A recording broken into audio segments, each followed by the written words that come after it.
যারা ধর্মনিরপেক্ষতার কথা বলে তাদেরকে এই প্রশ্নের উত্তরটা দেন।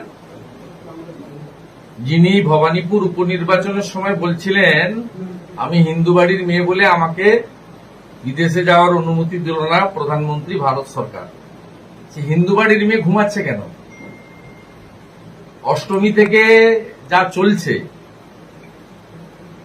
আমি নিজে মাননীয় প্রধানমন্ত্রীকে লিখেছি যেহেতু এটা প্রতিবেশী রাষ্ট্রের বিষয়, আমরা দায়িত্বশীল জনপ্রতিনিধি, আমাদের সব বিষয়টা সিস্টেমের মধ্যে এবং শান্তিপূর্ণ গণতান্ত্রিক উপায়ে এবং যে আমাদের পররাষ্ট্র নীতি আছে তার মধ্যে দাঁড়িয়ে বলা উচিত। সে কারণে বলেছিলাম প্রধানমন্ত্রী মহোদয়কে যে আপনি হস্তক্ষেপ করুন। আমাদের সবার আত্মীয় স্বজন ওখানে আছে, তারা ফোন করছেন। আমি নিজে ইসকনের একজন ভক্ত, আমি ইসকনের সমস্ত অনুষ্ঠান জন্মাষ্টমী থেকে শুরু করে দোল পূর্ণিমা থেকে শুরু করে সমস্ত অনুষ্ঠানে অংশগ্রহণ করি এবং মেছেদা ইসকন মন্দির হলদিয়ার নামহট্টের সঙ্গে সরাসরি যুক্ত। আপনি জানেন ভক্তিদারু মহারাজের আমি বিশেষ গুণগ্রাহী এবং তার আশীর্বাদ প্রাপ্ত। তা আমি এই ঘটনাকে নিন্দা করার কোনো ভাষা নেই এবং এই ঘটনার মধ্য দিয়ে প্রমাণ হয়ে গেল মুখে বাংলা বললেই বাঙালি হওয়া যায় না। হৃদয়ে মরুপ্রদেশের হিংস্রতা এখনো কাজ করছে। আর আমি পশ্চিম বাংলার মেয়ে যিনি চণ্ডীপাঠ করছিলেন নন্দীগ্রামে এসে ভুলভাল চণ্ডীপাঠ, তাকে তিনি সাইলেন্ট কেন? জোরালো প্রতিবাদ ওনারও তো করা উচিত। বাংলা ভাষায় কথা বলা লোকজনই তো আজকে উৎসব করতে গিয়ে, এটা বাঙালির নাকি শ্রেষ্ঠ উৎসব বলা হয়, সে বাঙালিরা যেভাবে আক্রান্ত হচ্ছে, মায়ের মূর্তি যেভাবে তার সমস্ত পবিত্রতা নষ্ট করা হচ্ছে এবং সেখান থেকে ইসকনও ছাড় পায়নি, এর প্রতিবাদের এবং নিন্দার কোনো ভাষা নেই। দক্ষিণ চব্বিশ পরগনার অশোকনগরে প্রচুর ট্রেন পরিষ্কার করতে গিয়ে প্রচুর পরিমাণে ভোটার কার্ড এবং আইডি কার্ড পাওয়া গেছে, আধার কার্ড, কি বলবেন? এই জন্যই তো ভারত সরকার স্বরাষ্ট্র মন্ত্রক বিএসএফ কে 50 কিলোমিটার এরিয়া বাড়িয়ে দিয়েছে। উত্তর চব্বিশ পরগনা, নদিয়া, মালদা, মুর্শিদাবাদ থেকে কোচবিহার পর্যন্ত এই অবৈধ লোকদেরকে ঢোকানো হয়, তাদের আধার কার্ড তৈরি করে দেওয়া হয়, রেশন কার্ড, এপিক কার্ড সব বানিয়ে দেওয়া হয়, তারা ভোট দেয়। আর সেই ভোটে আগে সিপিএম জিততো, এখন তৃণমূল জিতত। ওই জন্য বিএসএফ কে এরিয়া বাড়িয়ে দিয়েছে ভারত সরকার, আর বিএসএফ এর হাতে পুরো ক্ষমতা তুলে দিয়েছে। আশা করি এবারে এই বেআইনি অনুপ্রবেশকারী এবং বেআইনি আধার কার্ডের ব্যবসা, রাজনৈতিক ব্যবসা যারা খুলেছেন তারা সঠিক শিক্ষা। 2000 ভোটে লিড ছিল জগন্নাথ বাবু। তো বাংলাদেশের ঘটনার পরে এই সিটে 3 গুণ বেশি ভোটে বিজেপি। ওপার বাংলা থেকে অত্যাচারিত হয়ে লোকরা এপারে এসছে। ওপারে বাঙালির শ্রেষ্ঠ উৎসব দুর্গোৎসবে যা হয়েছে তার উত্তর শান্তিপুর দেবে। আপনাকে ভাবতে হবে, আপনি কোন ছুটি ছাটা মিডিয়া, কোন বর্তমান কাগজ, আপনাকে ভাবতে হবে। আমাদের কদিন আগেই তো আপনাদের মন্ডল সভাপতি রিজাইন করে তৃণমূলে যোগদান করে, যদি যেতে পারে তো কি এটা কি বিজেপিতে কোনো ব্যক্তির কোনো ব্যাপার নেই। বিচারধারার ভোট, ডক্টর শ্যামাপ্রসাদ মুখোপাধ্যায়ের ভোট, আর এই ভোটে যদি কারো প্রভাব থাকে নরেন্দ্র মোদীর আছে, বুঝেছেন? শান্তিপুরবাসীকে কি বার্তা দেবে? শান্তিপুরের বাসীকে বলবো রাধে রাধে, সনাতনের জয়। যারা ধর্মনিরপেক্ষতার কথা বলে তাদেরকে এই প্রশ্নের উত্তরটা দেন। যিনি ভবানীপুর উপনির্বাচনের সময় বলছিলেন আমি হিন্দু বাড়ির মেয়ে বলে আমাকে বিদেশে যাওয়ার অনুমতি দিল না প্রধানমন্ত্রী ভারত সরকার, সে হিন্দু বাড়ির মেয়ে ঘুমাচ্ছে কেন? অষ্টমী থেকে যা চলছে, আমি নিজে মাননীয় প্রধানমন্ত্রীকে লিখেছি যেহেতু এটা প্রতিবেশী রাষ্ট্রের বিষয়, আমরা দায়িত্বশীল জনপ্রতিনিধি, আমাদের সব বিষয়টা সিস্টেমের মধ্যে এবং শান্তিপূর্ণ গণতান্ত্রিক উপায়ে এবং যে আমাদের পররাষ্ট্র নীতি আছে তার মধ্যে দাঁড়িয়ে বলা উচিত। সে কারণে বলেছিলাম প্রধানমন্ত্রী মহোদয়কে যে আপনি হস্তক্ষেপ করুন। আমাদের সবার আত্মীয় স্বজন ওখানে আছে, তারা ফোন করছেন। আমি নিজে ইসকনের একজন ভক্ত। আমি ইসকনের সমস্ত অনুষ্ঠান, জন্মাষ্টমী থেকে শুরু করে দোল পূর্ণিমা থেকে শুরু করে সমস্ত অনুষ্ঠানে অংশগ্রহণ করি এবং মেছেদা ইসকন মন্দির হলদিয়ার নামহট্টের সঙ্গে সরাসরি যুক্ত। আপনি জানেন ভক্তিদারু মহারাজের আমি বিশেষ গুণগ্রাহী এবং তার আশীর্বাদ প্রাপ্ত।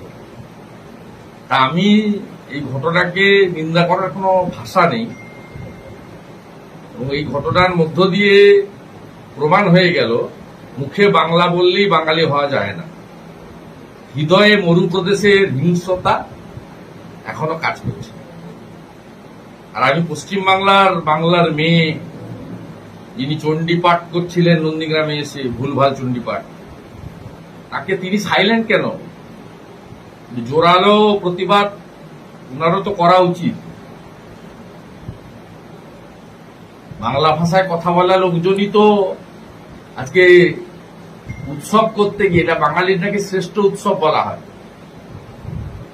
সে বাঙালিরা যেভাবে আক্রান্ত হচ্ছে, মায়ের মূর্তি যেভাবে তার সমস্ত পবিত্রতা নষ্ট করা হচ্ছে এবং সেখান থেকে ইসকনও ছাড় পায়নি, এর প্রতিবাদের এবং নিন্দার কোনো ভাষা নেই।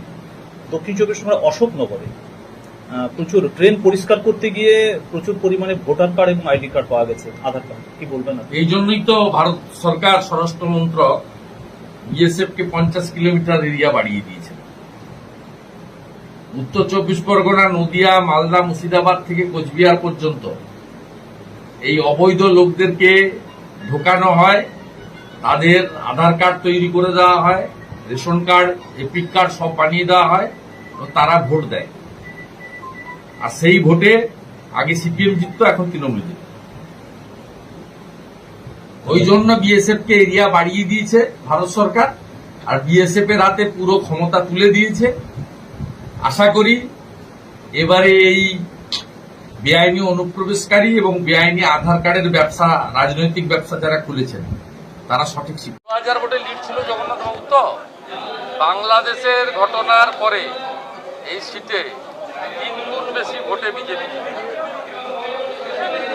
ওপার বাংলা থেকে অত্যাচারিত হয়ে লোকরা এপারে এসছে। ওপারে বাঙালির শ্রেষ্ঠ উৎসব দুর্গোৎসবে যা হয়েছে তার উত্তর শান্তিপুর দেবে। আপনাকে ভাবতে হবে, আপনি কোন ছুটি চাটা মিডিয়া, কোন বর্তমান কাগজ, আপনাকে ভাবতে হবে। আমাদের শুভেন্দুদা কদিন আগেই তো আপনাদের মন্ডল সভাপতি রিজাইন করে তৃণমূলে যোগদান করেন। যদি যেতে পারে তার তো কি হয়েছে? এটা কি দলের বিজেপিতে কোনো ব্যক্তির কোনো ব্যাপার নেই। বিচারধারার ভোট, ডক্টর শ্যামাপ্রসাদ মুখোপাধ্যায়ের ভোট, আর এই ভোটে যদি কারো প্রভাব থাকে নরেন্দ্র মোদীর আছে, বুঝেছেন? শান্তিপুরবাসীকে কি বার্তা দেবে? শান্তিপুরের বাসীকে বলবো রাধে রাধে, সনাতনের জয়। যারা ধর্মনিরপেক্ষতার কথা বলে তাদেরকে এই প্রশ্নের উত্তরটা দেন। যিনি ভবানীপুর উপনির্বাচনের সময় বলছিলেন আমি হিন্দু বাড়ির মেয়ে বলে আমাকে বিদেশে যাওয়ার অনুমতি দিল না প্রধানমন্ত্রী ভারত সরকার, সে হিন্দু বাড়ির মেয়ে ঘুমাচ্ছে কেন? অষ্টমী থেকে যা চলছে, আমি নিজে মাননীয় প্রধানমন্ত্রীকে লিখেছি, যেহেতু এটা প্রতিবেশী রাষ্ট্রের বিষয়, আমরা দায়িত্বশীল জনপ্রতিনিধি, আমাদের সব বিষয়টা সিস্টেমের মধ্যে এবং শান্তিপূর্ণ গণতান্ত্রিক উপায়ে এবং যে আমাদের পররাষ্ট্র নীতি আছে তার মধ্যে দাঁড়িয়ে বলা উচিত। সে কারণে বলেছিলাম প্রধানমন্ত্রী মহোদয়কে যে আপনি হস্তক্ষেপ করুন। আমাদের সবার আত্মীয় স্বজন ওখানে আছে, তারা ফোন করছেন। আমি নিজে ইসকনের একজন ভক্ত। আমি ইসকনের সমস্ত অনুষ্ঠান, জন্মাষ্টমী থেকে শুরু করে দোল পূর্ণিমা থেকে শুরু করে সমস্ত অনুষ্ঠানে অংশগ্রহণ করি এবং মেছেদা ইসকন মন্দির হলদিয়ার নামহট্টের সঙ্গে সরাসরি যুক্ত। আপনি জানেন ভক্তিদারু মহারাজের আমি বিশেষ গুণগ্রাহী এবং তার আশীর্বাদ প্রাপ্ত। তা আমি এই ঘটনাকে নিন্দা করার কোনো ভাষা নেই এবং এই ঘটনার মধ্য দিয়ে প্রমাণ হয়ে গেল মুখে বাংলা বললেই বাঙালি হওয়া যায় না। হৃদয়ে মরুপ্রদেশের হিংস্রতা এখনো কাজ করছে। আর আমি বাংলার মেয়ে যিনি চণ্ডী পাঠ করছিলেন নন্দীগ্রামে এসে, ভুলভাল চণ্ডী পাঠ, তাকে তিনি সাইলেন্ট কেন? জোরালো প্রতিবাদ ওনারও তো করা উচিত। বাংলা ভাষায় কথা বলা লোকজনই তো আজকে উৎসব করতে গিয়ে, এটা বাঙালির নাকি শ্রেষ্ঠ উৎসব বলা হয়,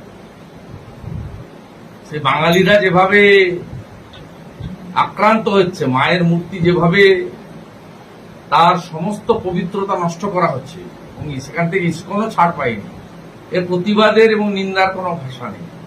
দক্ষিণ চব্বিশ পরগনার অশোকনগরে প্রচুর ট্রেন পরিষ্কার করতে গিয়ে প্রচুর পরিমাণে ভোটার কার্ড এবং আইডি কার্ড পাওয়া গেছে, আধার কার্ড, কি বলবেন? এই জন্যই তো ভারত সরকার স্বরাষ্ট্র মন্ত্রক বিএসএফ কে 50 কিলোমিটার এরিয়া বাড়িয়ে দিয়েছে।